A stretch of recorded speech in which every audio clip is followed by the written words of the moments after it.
From this simple and perfect shape emerges an animal of such variety and beauty. It has captured our imagination, inspired our reverence, and taught us the secret of flight. We've always yearned to be free as a bird, and our fascination with these princes of the skies is as ageless as humanity itself.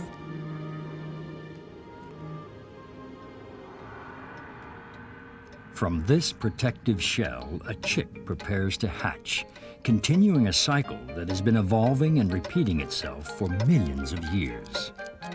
200 million years ago, there were no birds. Insects were the only flying creatures. Then came the pterodactyl, a giant flying reptile with wings made of membranes. But membranes were easily torn and couldn't be repaired. During the heyday of the pterodactyl, evolution solved this problem with the feather, one of nature's greatest innovations. The first feathered creature that we know of, the first bird, was Archaeopteryx, which lived 150 million years ago. Its reptile-like teeth and tail provide an evolutionary link between flying reptiles and the feather-covered bodies of birds. From Archaeopteryx and its descendants came the 8,500 species of birds that currently populate the Earth. A determined birdwatcher setting out to see each and every species of bird would have to observe a new species every day for the next 23 years. There are now about 500 billion birds in the world.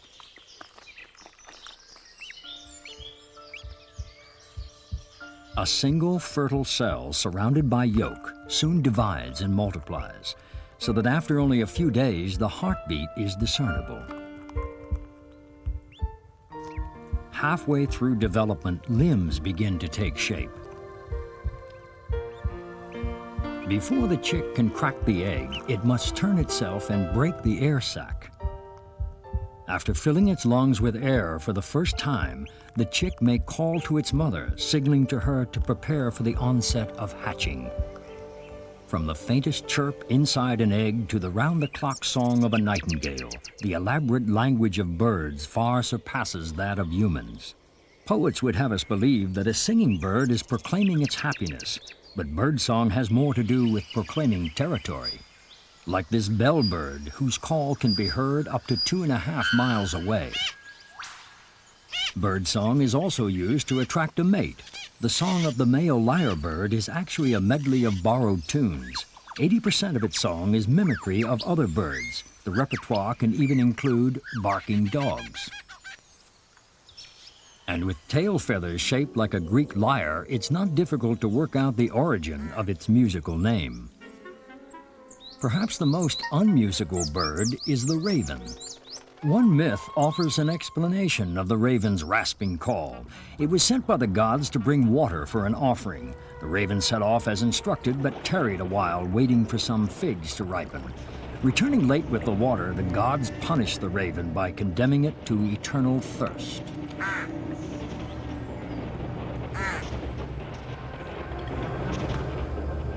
In other myths, the raven is a more obedient servant.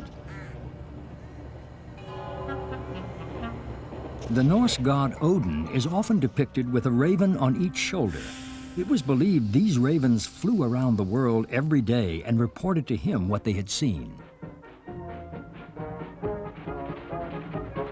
The bird as gossip survives to this day in the phrase, "A little bird told me."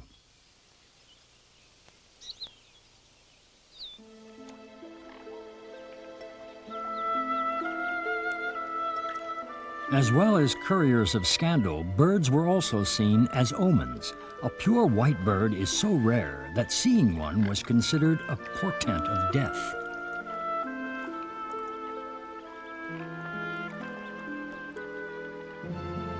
This may have had to do with the cry of the swan, so mournful that for a long time it was believed a swan sang as it died.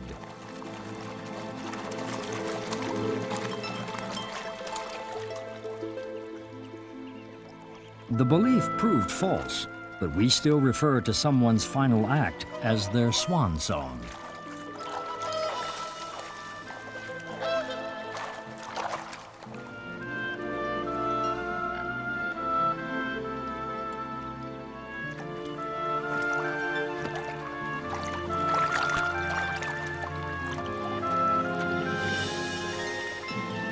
How does this creature that has given flight to our imagination become airborne? How does a bird fly? Bone structure, metabolic rate, wing structure, and the unique design of the feather all play a part in the bird's ability to fly. The lighter the material, the easier it is to get off the ground. The first human flyers learned this through numerous weighty experiments. Bones are heavy, and to move them takes large muscles. But in order to fly, birds can't afford the excess baggage of large muscles. So they reduce their need for muscle by having lighter bones. A land animal's bone consists of a heavy honeycomb of tissue. A bird's bone is almost hollow and reinforced with lightweight struts.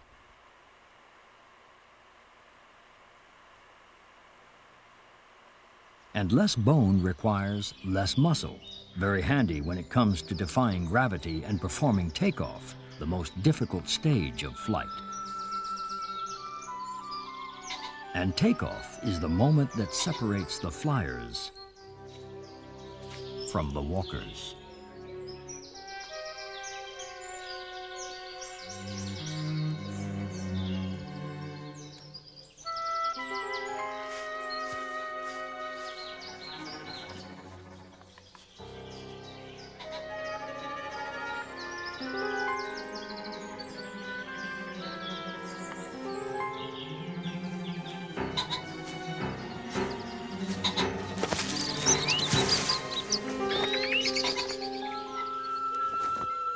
But with so little muscle, how can a bird be so active and not suffer from exhaustion? Actually, some do. The pheasant can only take off a few times before it becomes exhausted and incapable of flight.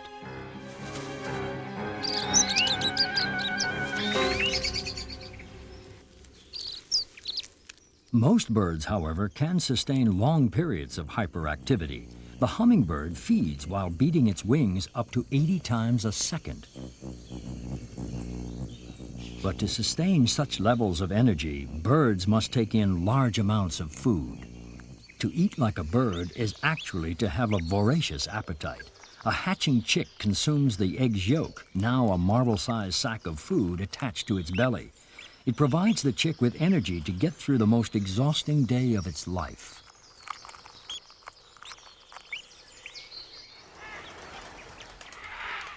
Once fully grown, a small bird may consume its body weight in food every day. That's about 300 small insects. A larger bird of prey consumes up to a third of its body weight per day. And the equivalent for the average human? 100 hamburgers would do it. With so many calories to burn, it's no wonder birds have the highest body temperature of all warm-blooded animals. And their blood hurtles around their bodies at rates that would kill a person. Our resting heart rate is about 60 beats per minute. A robin's heart beats at 600 times a minute. It's this ability to deliver an immense amount of energy to the wing, combined with the lightness of design, which allows a bird to lift off the ground and stay there.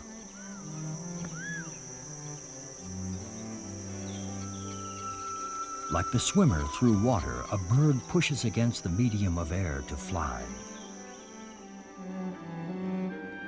The wing is light, strong, and extremely flexible, allowing the bird to work against or with the air. Birds can sit on the wind, their wings held on the air currents,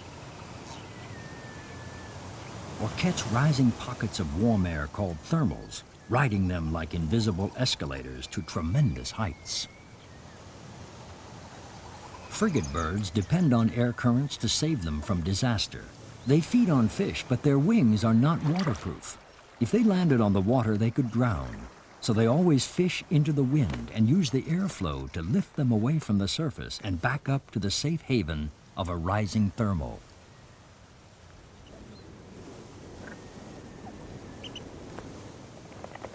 Just as birds push against the air to achieve flight, they push against the air to end it, using their wings like brakes.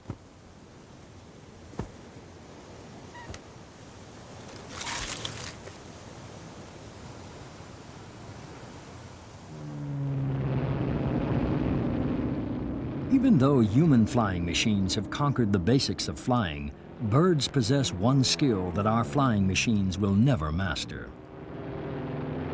self-repair.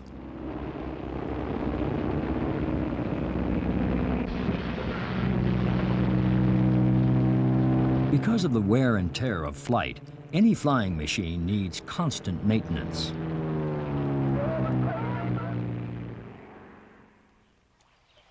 A bird is no different. To pass inspection, a feather must provide a smooth, streamlined surface for air to flow over. But breaks in a feather can occur between the hundreds of barbs attached to the shaft, which are zipped together by hundreds of barb balls. When a bird preens, it is zipping up the gaps in its feathers. But keeping its feathers airworthy is just one task in preening. This stork is collecting oil from a preen gland and spreading it over its feathers.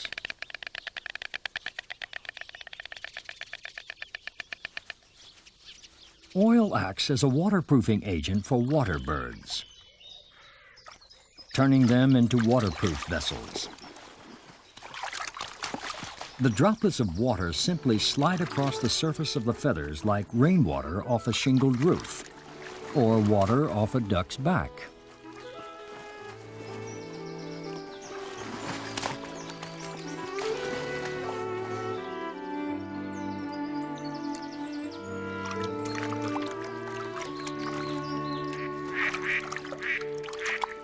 All ducklings can float within 24 hours of birth, but take 2 to 3 weeks to grow proper waterproof feathers.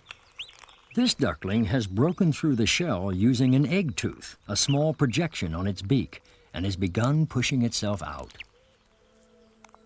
For the ancient Egyptians, the sight of a young bird breaking out of the shell helped explain the origins of the universe. One myth held that the god Noom took the mud of the Nile and made a cosmic egg from which the cosmos was hatched.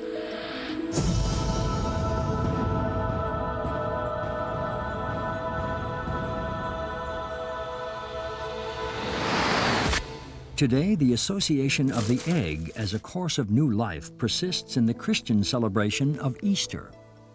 The Easter egg is a symbol of Christ's tomb from which he emerged at the resurrection.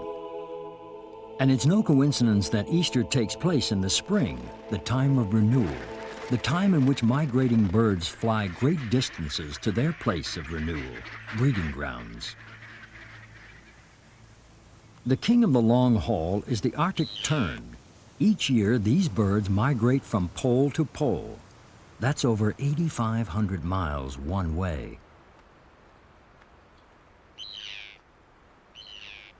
During the journey south, they have the benefit of almost perpetual daylight and feed and even sleep on the wing.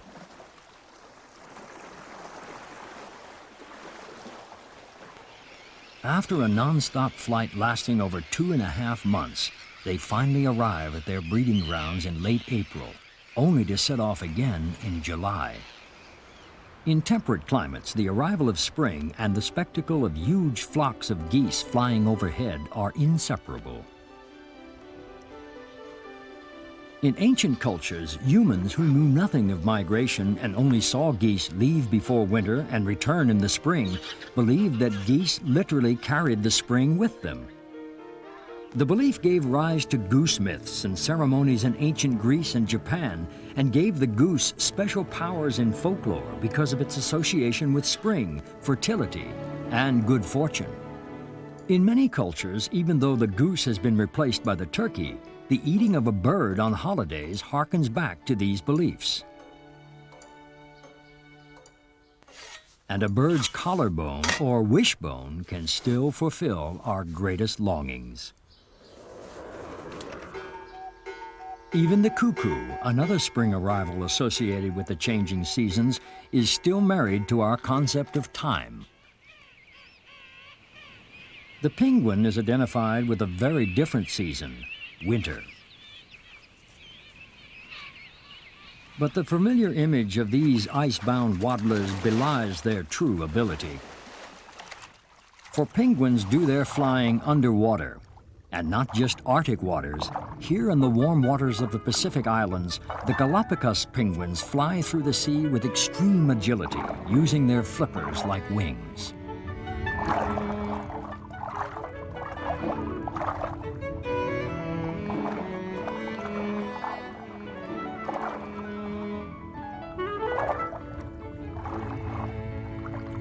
But there are birds that are truly flightless. The wings of an ostrich serve little purpose. For the ostrich is the world's heaviest bird. At 260 pounds, it is permanently grounded. It's believed ostriches evolved at a time when food was so plentiful, flight was unnecessary. And with the ability to run up to 40 miles per hour, making it the fastest two-legged animal on Earth, the ostrich stands a pretty good chance of leaving most predators in the dust. Ornithologists, scientists who study birds, calculate that no bird weighing more than 40 pounds could ever be capable of flight. The secretary bird, with a flying weight of 9 pounds, derives its name from the resemblance of its head feathers to quill pens used by secretaries of another era. Most recently, it's been suggested that the name is a corruption of the Arabic securitaire, meaning hunter bird. Although this hunter bird is a very capable flyer, its most deadly weapon is a kick that kills and tenderizes at the same time.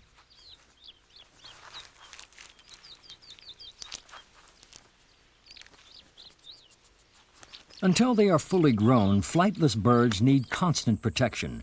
With predators such as this Egyptian vulture lurking in the wings, it's no wonder that ostrich eggs have evolved a thick shell to protect them from hungry mouths.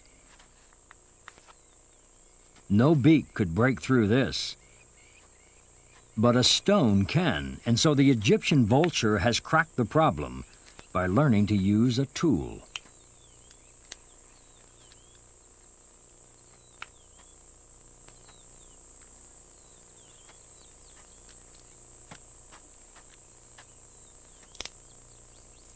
This ability to conquer nature's defenses by using a tool earns the vulture a place among the most intelligent of birds. At the other end of the scale, looking wise is not being wise. The owl is actually one of the least intelligent birds, but its ability to see in the dark makes it an emblem of clairvoyance in Mexico and a symbol of death in ancient Egyptian tombs. Neither psychic nor funereal, the owl is a creature with highly developed senses. An owl's eyes are especially adapted for night vision, packed with light-sensitive rods.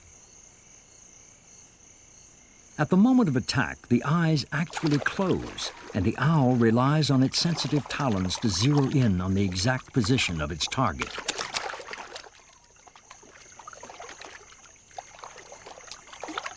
It's not the wisdom of the owl, but the tools of its trade that account for its success.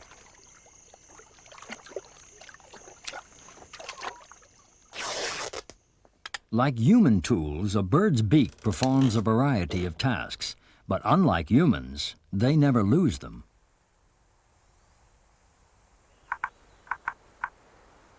The short, sharp beaks of woodpeckers are used like drills to make nests for their young, but are primarily used for boring for food. As form follows function, the shape of a bird's beak is determined by its diet. The fruit-eating macaw needs to supplement its diet with kaolin and uses its beak like a pick on rock.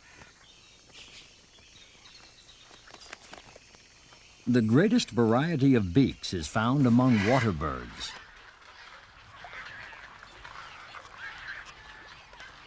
tweezers for probing the mud, spears for harpooning fish and eels. A pelican's pouch is a highly elastic scoop, expanding underwater to accommodate up to 30 pints of water with its catch.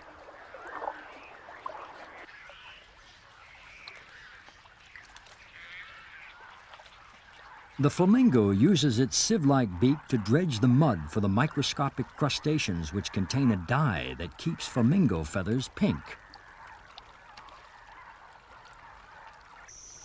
And the skimmer bird, with a protruding lower beak, literally skims on the wing. But the most unusual and beguiling of beaks must belong to the toucan. It may be an impressive showpiece, but makes a hazardous piece of cutlery, requiring a long, wire-like tongue to flick food down its throat.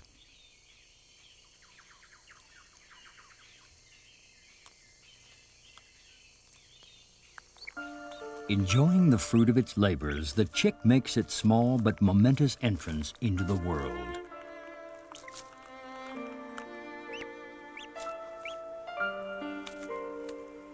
Only to face the next obstacle.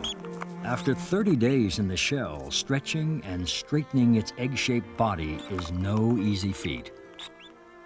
The wax coating which protected the duckling's feathers in the shell starts to dry immediately, allowing the feathers to fluff up and insulate the tiny newborn.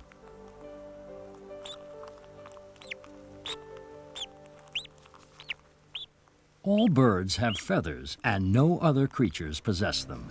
To hold or wear the bird's feathers is to possess its power. The Central American Aztecs are just one of the many cultures that have used feathers to adorn their ceremonial headdresses. Birds also use their feathers for ceremonial occasions, such as courtship.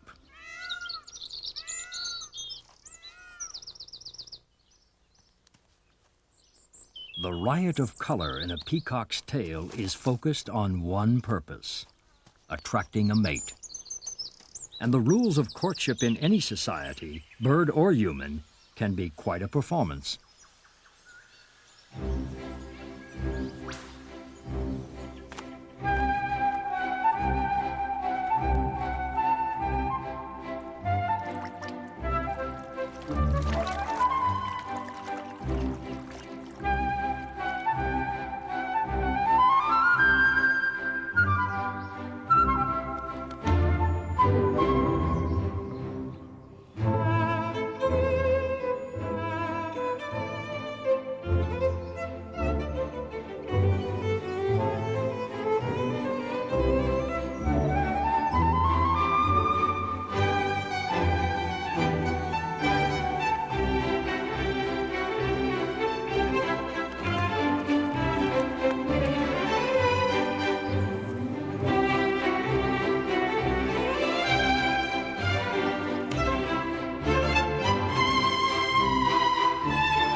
The fine art of courtship is followed by the more practical art of nesting.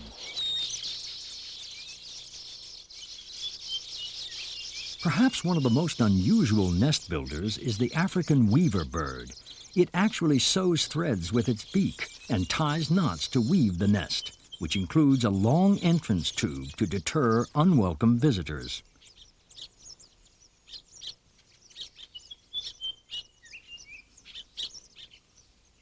Copying nest builders probably led to the first human attempts at basketry, as well as pottery. Collecting their building materials from nearby rivers, cliff swallows construct their nests from mud. These masons of the bird world meticulously fashion layer upon layer, making sure the mixture is just the right consistency, especially important when plastering the roof.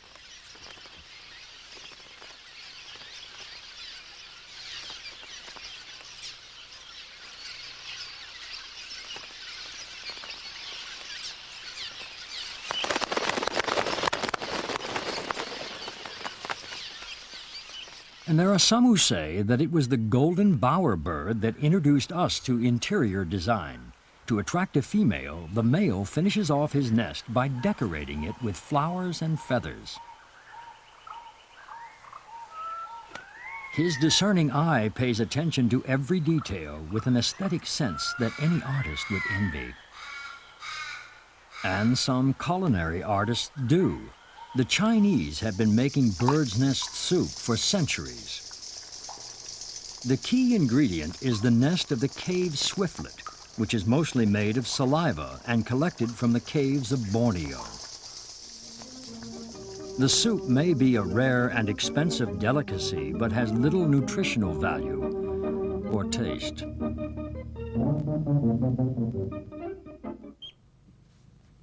Ground nesting birds like this duckling hatch in a more developed state than most birds. Being on the ground makes them easy prey for predators, so the sooner they're capable of flight, the greater their chances of survival. But first, this chick has to learn to stand, and finding your feet for the first time can prove an exhausting business.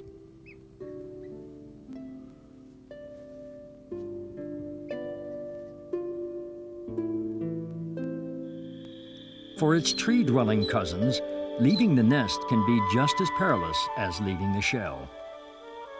Birds have to learn to fly just as we have to learn to walk by using the age-old method of trial and error. With its first unsteady steps, the duckling sets out on life's journey. Soon it will achieve the perfection of feathered flight, first mastered by its ancestor, Archaeopteryx. As long as birds reach for the heavens, our imagination will soar along with them.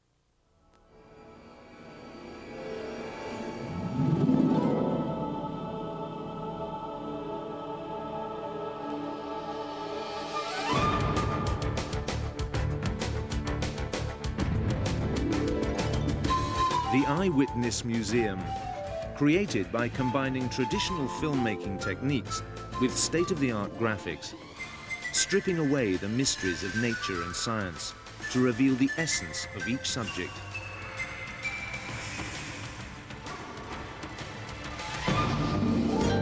Bringing the world into sharp focus.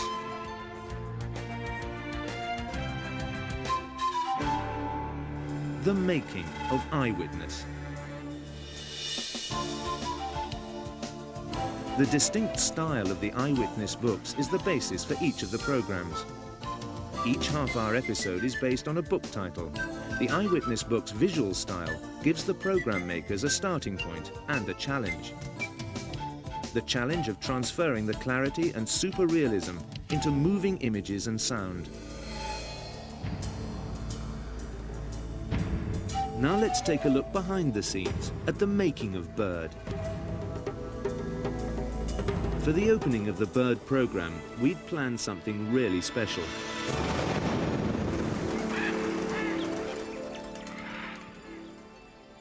First of all, an ostrich egg was exploded with compressed air and filmed at high speed. The image was then electronically cleaned up.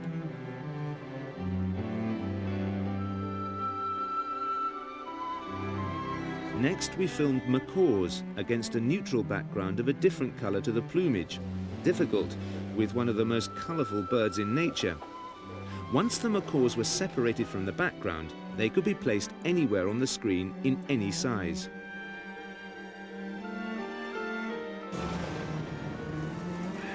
And gradually multiplied.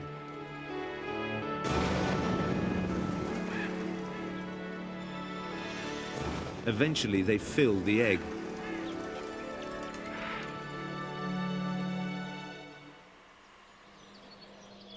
Filming in the Eyewitness studio was more straightforward.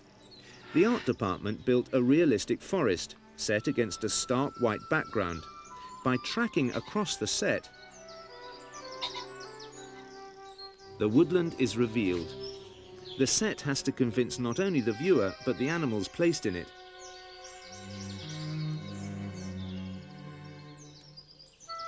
In this case, a pheasant and a fox. Both were supplied by an animal sanctuary and felt quite at home on the set. Although the fox was not allowed to get as close to the pheasant as he would have liked.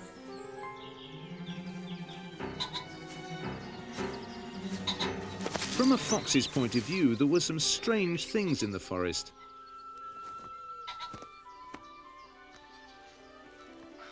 The hatching duck egg took 12 hours to film. The egg was delivered to the studio ready to hatch, and the cameraman waited.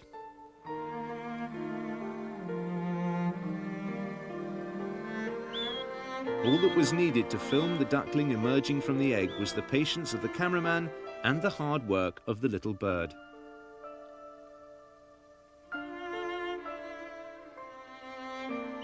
Although both had a few rests along the way.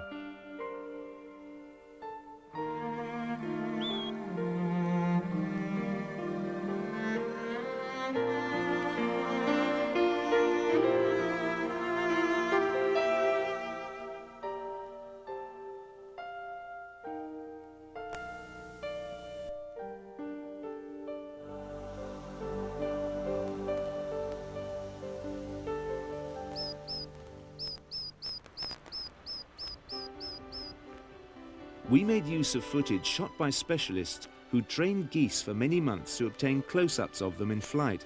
With their dedication, we really were able to fly with the birds.